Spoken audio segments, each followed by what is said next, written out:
Good morning. Hi. Hey y'all, welcome back. Thanks for watching our channel. Don't forget to like and subscribe. Today we are headed back to Atlanta. For Bella's annual cancer survivorship clinic appointment.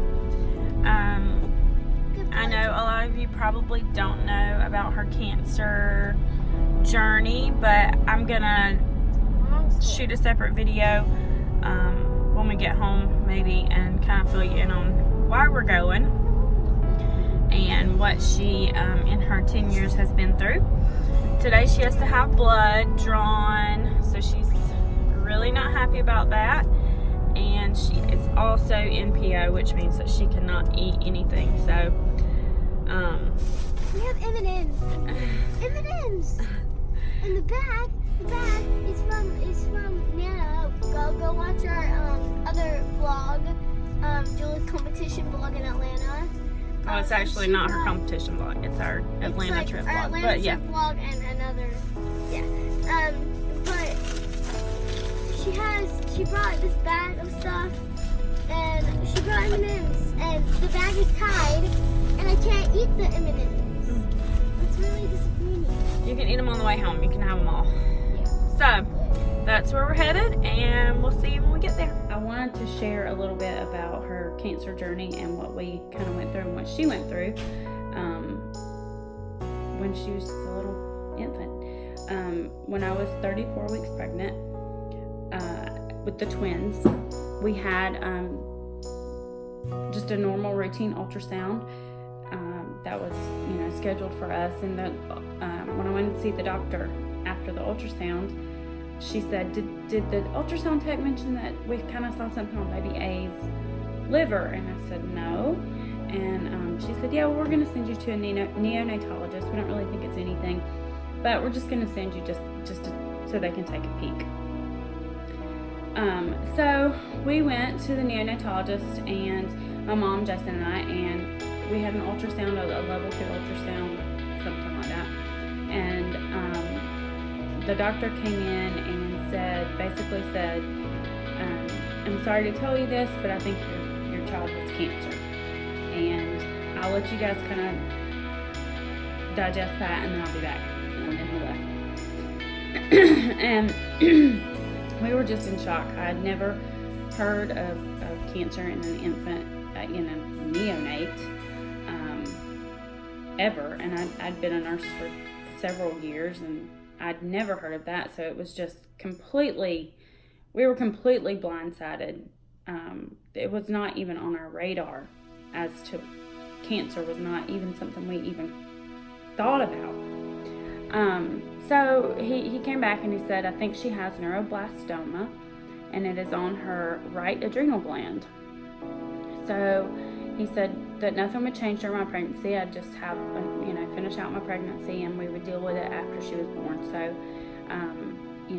of course I went home and started Googling things, which is a terrible thing to do. And I mean, if you Google neuroblastoma, it's usually not good news. It's really just not good. So it was a really dark time for us, just anticipating what was going to happen whenever she was born, and not knowing what would happen. And there was one of my lowest points, and I thought, how can a baby survive this? How could an infant survive cancer, and then possibly chemo and things like that, even though we didn't even know what the treatment would be at the time. And I looked at Jason one day and I said, where would we bury a baby? That was on my mind. I thought we should be thinking about that. And it was just a terrible time. And I don't say this very often, but I felt like God really just spoke to me in that time and just said, she's going to be victorious either way, either on earth, or either she will be victorious and be in heaven with me. And even though I didn't get any kind of reassurance that she would be okay here on earth, I did just feel a peace about it, and I knew that it was going to be okay. So fast forward till I deliver, and they had an oncologist there, and they did a CAT scan when she was born, and they saw that the mass on her adrenal gland was really too large to just watch, which is what they do sometimes. So they decided that she needed to have surgery to have it removed immediately. So at 4 days old, she had surgery, and her scar is basically from one side of her belly to the other. And they went in and took out her right adrenal gland with the mass. And they said the mass was 60 cc, so that's pretty big to be on an infant, or in an infant. And later I got her medical record, and it said in her medical record that they had nicked her renal artery and her liver, and that she started bleeding out in surgery, and they had to do a patch or something like that, and she wasn't having to have a blood transfusion. I never knew that happened. That was not told to me. I saw it in her medical record later, but regardless, she made it through the surgery, and we started seeing an oncologist every month. And so they do these tests called urine catecholamines. They're specific to neuroblastoma, and the first month the urine test was normal. These would come back elevated if there was neuroblastoma in her body. The second month, when she was 8 weeks old, they came back elevated, so they said, well, we'll do another test, do it again. So they tested, and it was even more elevated. So they decided that we needed to have this nuclear medicine study, which again is specific for neuroblastoma, called an MIBG. And we did the scan, and the radiologist called us and said, I don't read these tests very often. We don't do these very often, but I'm reading this as normal. Well, in the meantime, before we even got the scan, I just did not feel at peace about the whole situation. So I started looking up doctors in Atlanta, that pediatric oncologists who were specialized in neuroblastoma. And I found the one I wanted to see. His name was Dr. Katzenstein, and I tried to call and get an appointment, and they said, no, you have to have a referral. So I asked my oncologist to give me a referral, and he said, no, let's wait until we get this scan done. But that didn't sit well with me, so I called my pediatrician, Dr. Slade, and I asked him if he would give us the referral, and he said yes. So he made the referral for me. And then we got the MIBG back, and it was negative, but I still wanted to go do the referral, so we did. And when we went in, Dr. Katzenstein was kind of like, you have a negative MIBG, she has a very low risk cancer, being found, when she was in utero. What can I do for you? And I said, I don't know, I just feel like something's not right. I just want you to take a look at her. So he started feeling around on her belly, and he said, do you have time for a quick ultrasound? And we said, sure. That's what we came for, yeah. So they did the ultrasound. We went and had the ultrasound done. We came back, and I'll never forget this day, because we were off in the room waiting and for them to come back in, and Bella was really fussy, so I was in the hallway just bouncing her, and I see coming down the hallway the team, and you never want to see the team coming for you. It was a lot of people, the doctor and the PA and a social worker and all these people coming down the hallway. And so I just went in, and I quickly went into the room, and I was like, Jason, whatever they're about to say, it's not good, so I just want you to be prepared. And they came in, and they told us that Bella's cancer had spread to her liver, and now it was in her left adrenal gland, and you need an adrenal gland. So now, she only had one at this time, and now the cancer was in that adrenal gland and her liver. And so things just quickly escalated, and we're getting scheduled to have a portacath put in, and scheduling for chemo, and it was a really, really, really difficult time for us. And Bella did amazing, though. She had 4 rounds of chemo, and even though I thought, how could a baby, you hear about adults that get chemo, and you think, my gosh, they get so sick, how is a baby going to be able to deal with this? But honestly, she dealt with it really well, and we finished the 4 rounds of chemo, and she had so many scans, and because even after her chemo, the cancer was gone. It was gone from her left adrenal gland, because in the worst case scenario, they could have taken out that adrenal gland, but it would have been a lifetime of hormones, and I don't even know what all. I didn't even go there. I just believed that it would be gone from her left adrenal gland, but it's not good to not have adrenal glands. So after her last round of chemo, they said that her cancer was gone. And something kept showing up on her scans on her liver. So they wanted to just keep, we scanned every 6 months until she was 6 years old, and she would have to have IV conscious sedation. They gave her propofol to do the scans, and every 6 months she got an MRI. And they still saw something on her liver every time, which they eventually called focal nodular hyperplasia, which is just basically they chalked it up to some scar tissue on her liver from the chemo and from the neuroblastoma being there. And so she scanned, like I said, every 6 months until she was 6 years old. And then she was done. And it was really scary being done. It was really scary not scanning every 6 months. It was just a weird feeling, because we had been at Eggleston so much and so many times, and it was almost like a comfort feeling to be there and speak with her oncologist and get a scan and know that everything was okay.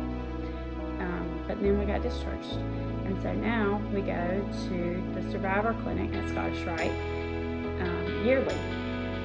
Although today when we went, because she's doing so well and there haven't been any problems, she is going to get to go every, she won't have to go next year, she'll go in 2 years. So that's good news. So that's Bella's story, that's our story, of just the miracle. There's so many things in her story that were just an absolute miracle.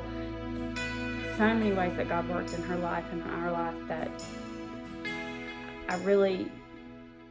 it is really amazing that she is where she is today, that she's alive and well. It's just so many things happened that got her where she is, and we're very blessed and very thankful. So that's her story. See the hospital? We are walking over, and I'm about to potty in my pants. Right. Follow the paw prints.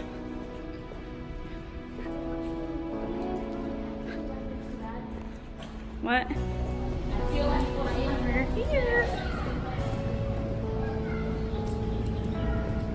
Use tunnel right here. See?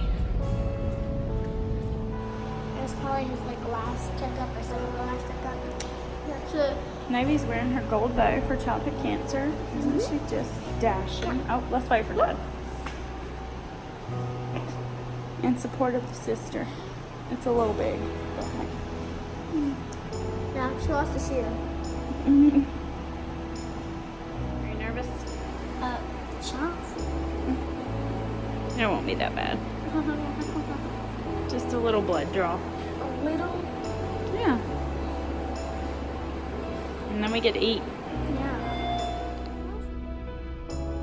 Waiting to get labs. We just talked to the doctor. Everything looks good, and we think that she'll be able to come every 2 years from now on. So Yeah, that's I know. really good. I don't have to go next year.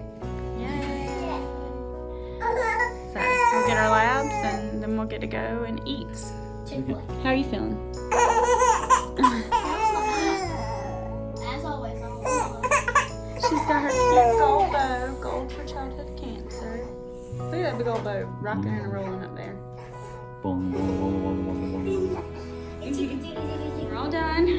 Got my IV and I got a bead for my Yeah, we'll show you guys her bead necklace, her beads of courage necklace. I'll show you guys my necklace whenever we need to get home. Yeah, when we get home. And She has then we're lots gonna- of beads on her necklace. Yes, lots and lots. I have 2 necklaces. Yes, I two. have like a foot-long one and then like a 10-inch one. And both of them, the 10-inch is almost cool. That's the one I'm going to put them. Let me see your bead. It's really pretty. Last time I got 2 because I didn't get one. I didn't get one the year before last. Really pretty. I like that one. I love this one. I like marble things. So we're all done. And Bella requested Chick-fil-A. So since she has not eaten in a very long time, we are going to. So she requested Chick-fil-A, and so we're gonna get some food and head home. And then when we get home, we will show you guys her beads of courage. So Bella's gonna show you all her beads of courage. Beads of courage. We have my bead guide thing. And this is, she's gotten beads since she started her cancer treatment. And they all have a meaning. Yes, they all do. So, according to this is the lime. And the lime means isolation. No, I don't think. Maybe not lime. I don't know what color this is. Well, but let's start. The black are clinic visits. Like every time she's had to go to the doctor. No, those are pokes. Oh, the black is pokes. So that's how many times that she's had to be stuck. The whites are chemotherapy. The white are chemotherapy, and she only had 4 rounds, but she had multiple drugs. So those all stand for that. I had more than 4 drugs. And then the blue are clinic visits. Clinic visits, yes, I've heard many of those. And then the yellow, these are just like special beads that you get. Just milestone beads. They can. The heart is for what was the heart? I forget. The heart. I love the square heart. It's transport the PICU. Yeah, she had to be in the ICU. This is her surgery bead for when she had her major surgery. And then I have another surgery bead for when she had her portacath. And then do I have another? Yeah, and then another. And that's when you had to have it taken out. Yes, so I had 3 major surgeries or 3 surgeries. She's got the red one for blood transfusion. And then I've got this. She's got the little person for when because she lost her hair. I lost a lot of hair. This magenta one is for ear. I had 1 ER visit. Yeah. And then a lot of them are just special. This is the one she got today. Just a special bead. I had many pokes, many visits. What were these? I don't know. Wait, what were these? Probably scans. These are how many times you were scanned. Wait. What color is that? Oh wait. I don't really. Can I see real quick? Okay, so what about the aqua? The aqua was tube placement. That's when you had to be intubated because you had to be intubated when you had your surgery. The orange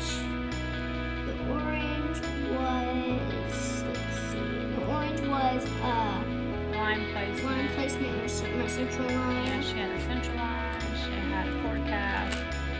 And then the yellow ones are inpatient when you had to stay in the hospital. So yeah, so I had to stay in the hospital a lot, as you can tell.